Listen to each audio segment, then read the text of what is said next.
William will quite rightly stare down claims that Meghan Markle is threatening to sue. Members of the UK Parliament have taken a stand beside Meghan Markle, so let's take a quick listen to Holly Lynch, a member of the UK. The prince has taken an extraordinary step to stifle his sister-in-law's growing influence.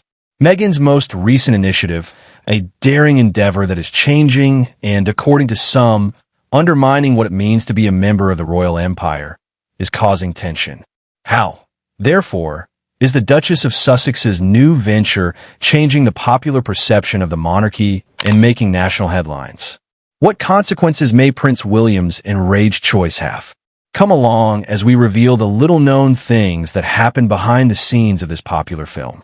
Family ties that don't require repair. There's a silent struggle going on at the top of the British monarchy. It concerns Prince William, the son of King Charles. A rare public visit by King Charles and Prince William, the heir apparent to the throne, for a cause close to their hearts. You would assume that their styles would go well together, but they don't. Two very different ways of thinking are at the center of the disagreement.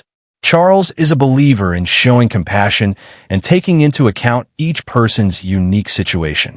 William, on the other hand, is a firm believer in strategy, preparation, and defending the monarchy at all costs, even if doing so puts him at odds with his elderly father. Family comes foremost in King Charles's overall governing approach. He thinks it's important to have calm, private conversations over tea. He believes that the greatest approach to resolve conflicts amongst members of the royal family is via reconciliation. It's hardly even his fault, to be honest. It's the way he grew up, and he believes that this is the honorable way to run the monarchy. However, a rising number of individuals believe that this style of governance has too many flaws, particularly his own son. They view his generosity and desire for family harmony as a flaw that no previous prosperous ruler has used. A certain group of royals are suited for this method. Those royals who don't contribute to the preservation of what it means to be royal, just wish to enjoy the advantages of their position. Meghan Markle, who is currently the Duchess of Sussex and is wed to Prince Harry, the Duke of Sussex, is one such royal. She was a royal whose connections to the monarchy were solely used to bolster her reputation. She had no sense of obligation to the monarchy. In the monarchy, there were plenty such royals who had contented lives. Meghan was in the head of this group. For years, Prince William has been seeing things unfold. He has observed that nothing is being healed by his in-laws' lax approach and his father's pity. Rather, he feels it is weakening the once dominant and strong royal name.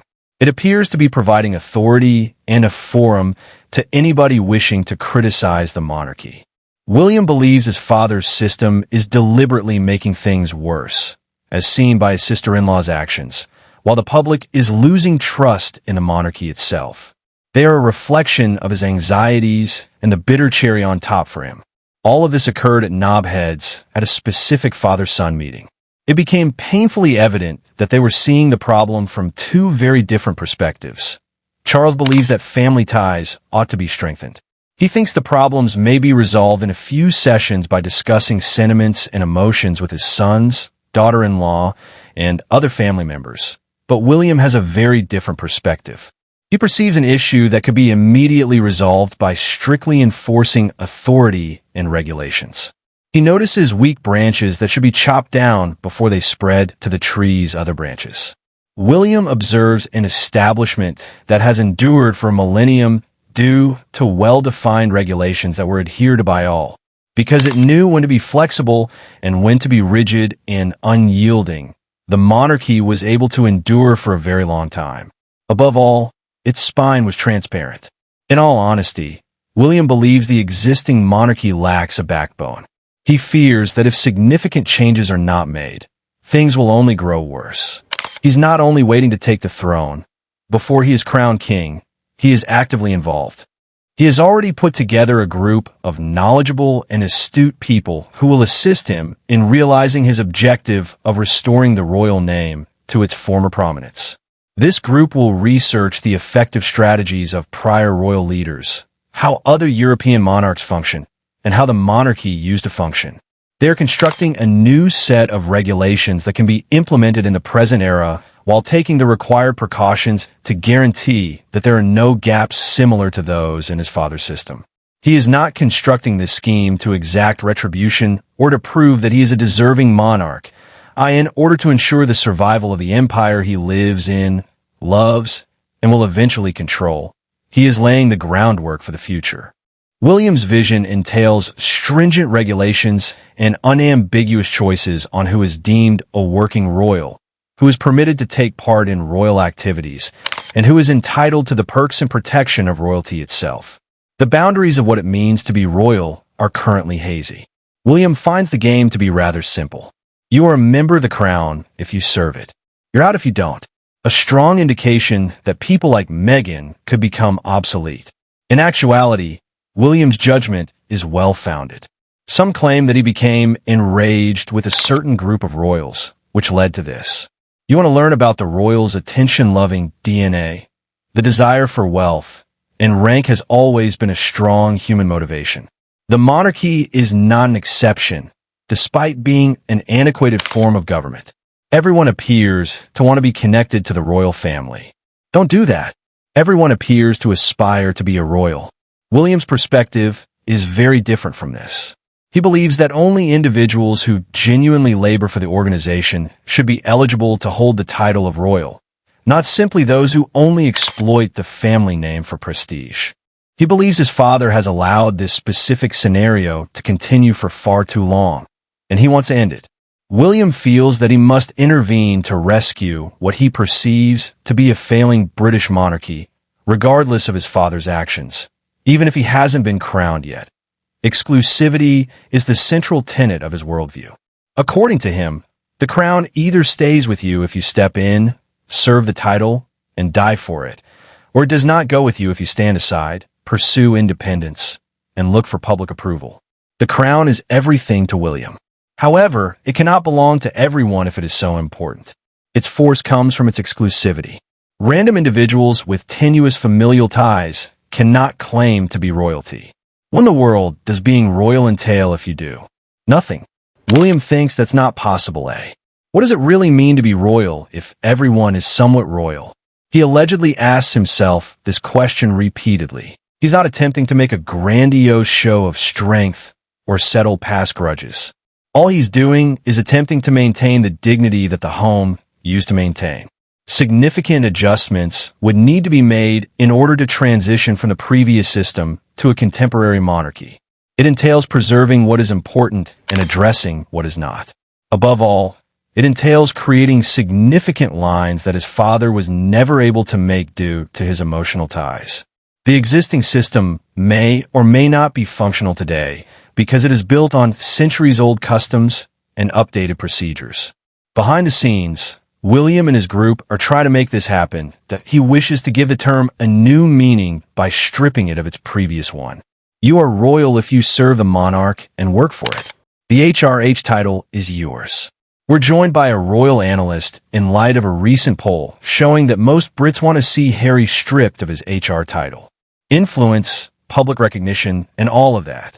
You don't receive any of these benefits if you don't. Really, it's a straightforward strategy with preservation and transition in mind. This is aimed at the attention-seeking royals who go out to conduct pointless interviews, podcasts, and Netflix series. Williams believes that when you go out to do something, it's just for you. It has nothing to do with the crown itself. You will only be welcomed back into the circle when you return with the intention of serving it. As long as you choose to stay away, pursuing personal and self-focused goals while using the family name, you are not considered royal. You're simply a relative seeking attention. It's straightforward. He wants the titles of king and queen to actually mean something. In his new system, a person's status is defined by their service, not by outsiders, public opinion, or the media. William believes that the king, the queen, and the monarchy should be the ones who determine who truly counts as royal. The people who work full-time for the crown. Yes, you may be related to official royals, but that does not make you one.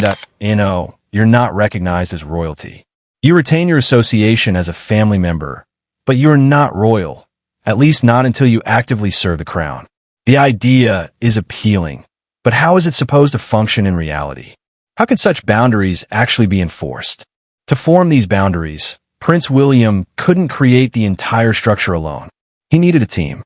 And what's interesting is that this team wasn't composed solely of British advisors or people from his inner circle. Instead, he put together a secret group of highly qualified experts from around the world: Britain, Sweden, Denmark, and Germany. He gathered a top-tier team to solve a top-tier problem that he specifically selected specialists from those countries because their monarchies have successfully modernized, evolving from ancient traditions into systems that work in today's world.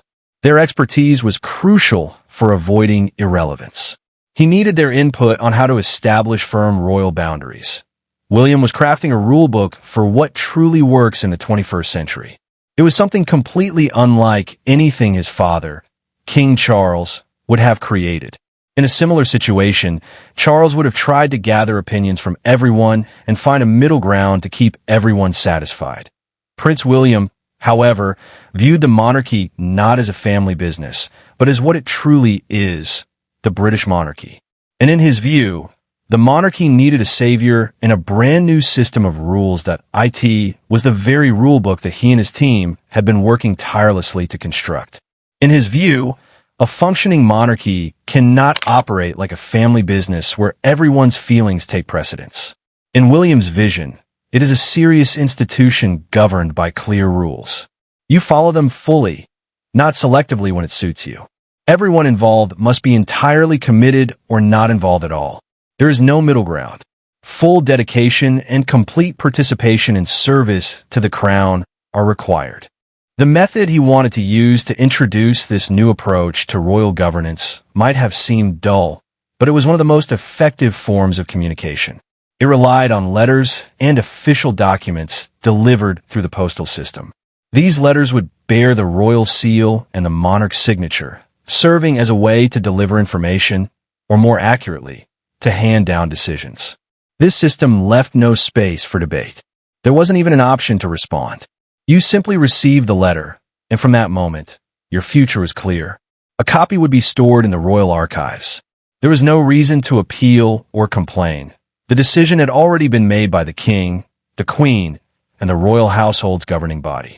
In his mind, it was the ideal way to enact a rule. Paperwork and all its formalities have been powerful tools for the British monarchy for centuries. William believed the modern generation needed to rely on it more. In fact, far more assertively. With an official document, you have structure and finality. There is no need for unnecessary drama or arguments. Once set, it was done that he envisioned introducing a new type of letter, one that simply stated, "Thank you for your service. Your role has concluded, and the monarchy is moving forward without you. You are no longer regarded as royal." That would be it. No debate, no resistance. The decision would be enacted immediately. This was the new pattern William and his team were shaping. It was like constructing a massive wall with the word boundary boldly written across it. Under this new framework, those who actively serve a monarchy would maintain their status. However, distant relatives and non-working family members would be treated respectfully but not acknowledged as royalty. And to put this entire plan into effect, he needed just one thing: Charles's signature. It didn't require public approval or a household vote. Only the signature of the sovereign, the king. This new framework was designed with disengaged royals in mind, but one member of the family would be especially impacted by this wall: the Duchess of Desertion. But what happens when one of the most prominent figures stepping away is a high-ranking royal? The Duchess of Sussex, Meghan Markle, was one of the individuals William considered when forming this policy. Much of what she built and promoted relied on a single word: royal. Her Royal Highness title was central to her brand. The new boundary William envisioned would become one of the greatest challenges her public image would ever face. If enacted, she would lose her HRH style and remain simply the Duchess of Sussex. In this narrative world, the Duchess title would still appear in official documents, but its influence would no longer carry the weight it once did. Her entire public identity and brand had been built around that royal association. She had shaped a media presence rooted in her status, using the title not just for its duties, but for the prestige it provided. This was exactly the kind of social media royalty Prince William, in this fictional scenario, opposed. The conflict extended beyond the Duchess of Sussex. It also involved the two brothers, William and Harry. Even Harry was not exempt from being reclassified. In practical terms, he too was reduced simply to the Duke of Sussex. William's actions weren't driven by emotion, but by a firm interpretation of their roles. They were no longer active royals. Without the use of prince or princess titles in everyday duties, Meghan would no longer hold the same formal influence. In this story's media landscape, where status determines visibility, she would be seen as less central than before. For her brand, this shift was potentially disastrous. The Duchess title no longer opened the same doors in the high-powered environments where she worked. Even after she and her family left palace life and moved abroad, she continued building an empire suited to her changed circumstances. Being the Duchess of Sussex still mattered, because the title remained linked, however loosely, to the monarchy. Everything she created was tied to that single title. Surprisingly, her empire didn't collapse as dramatically as some expected. It continued at a steady pace. She wasn't seen as just another public figure. She remained someone who once held royal standing. Yet the Duchess title slowly began losing relevance as William's new boundaries grew stronger. Naturally, her team grew anxious. Her visibility depended heavily on the royal connection. Every appearance, every interview, every introduction highlighted her as the Duchess of Sussex. That title provided influence, audience interest, and a prominent public identity.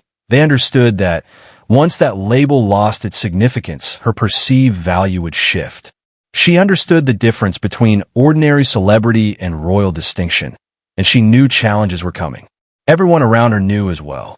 Collaborations, media profiles, features, everything built around her title seemed at risk of fading. Just like extra branches being pruned from a royal household, this was a looming crisis for her. William, however, remained unconcerned about her media presence. Within this story, his focus was solely on the monarchy's stability. All he wanted was to eliminate the uncertainty surrounding the institution and restore the strength it once had. It was an ambitious vision, arguably a brilliant one. And although it appeared new, it wasn't without precedent. Throughout history, monarchies have gone through similar shifts, repeating patterns under different rulers and eras. Leaders have always borrowed from one another. This strategy William adopted wasn't a sudden inspiration. For years, he had studied how other royal families transitioned from ancient customs into modern systems. He examined how they managed titles and defined household roles. One example particularly stood out: Queen Margrethe II of Denmark. Years earlier, she made a decision that stunned European observers. She removed royal titles from 4 of her own grandchildren, a bold move that sent shockwaves through the continent.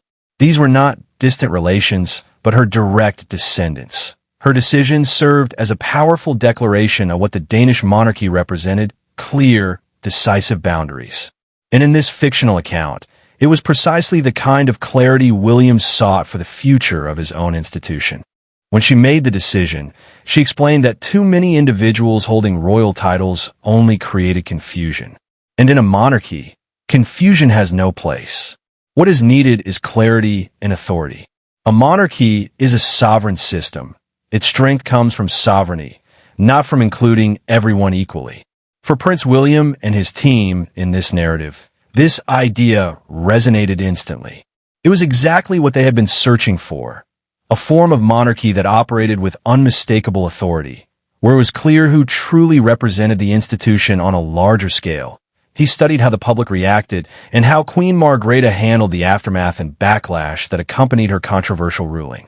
This gave him insight into how he might manage similar circumstances within the British monarchy and how to navigate everything that would come after such a decision.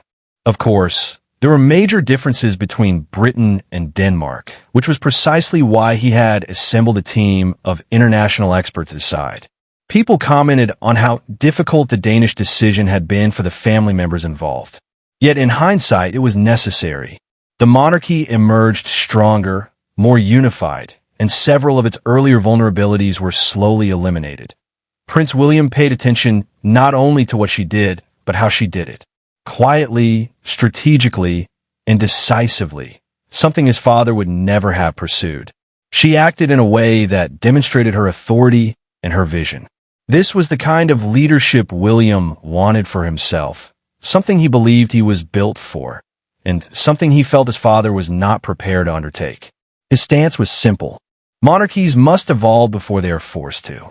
You don't wait for disaster. You act when the threat is still on the horizon. When too many people possess titles and water down the institution, change becomes unavoidable. The prince wasn't just studying Denmark. He examined Sweden, the Netherlands, and Spain as well. He watched how each monarchy functioned, continually analyzing their strategies in order to solve the challenges he saw coming. The common thread among all of them was successful modernization. He wanted to know how they stayed relevant without sacrificing their traditions and heritage. He needed to identify what appealed to the 21st century and how he could use that insight within his own monarchy while still preserving centuries of history. Finding the balance between relevance and identity, that was the question he constantly discussed with his team. Meanwhile, on the other side of the world, Meghan's team was receiving signals. Words like titles, reform, restructuring, and removal began filtering through. Paranoia rose. They immediately began drafting plans, charting possibilities, and preparing for the danger they believed this new system could pose. Neither side had incompetent advisors. Both understood the urgency. It became a race, one side defending the stature of the British monarchy, the other protecting the value of a personal brand. As the hints became more concrete, Meghan's team recognized that her visibility depended heavily on her royal association.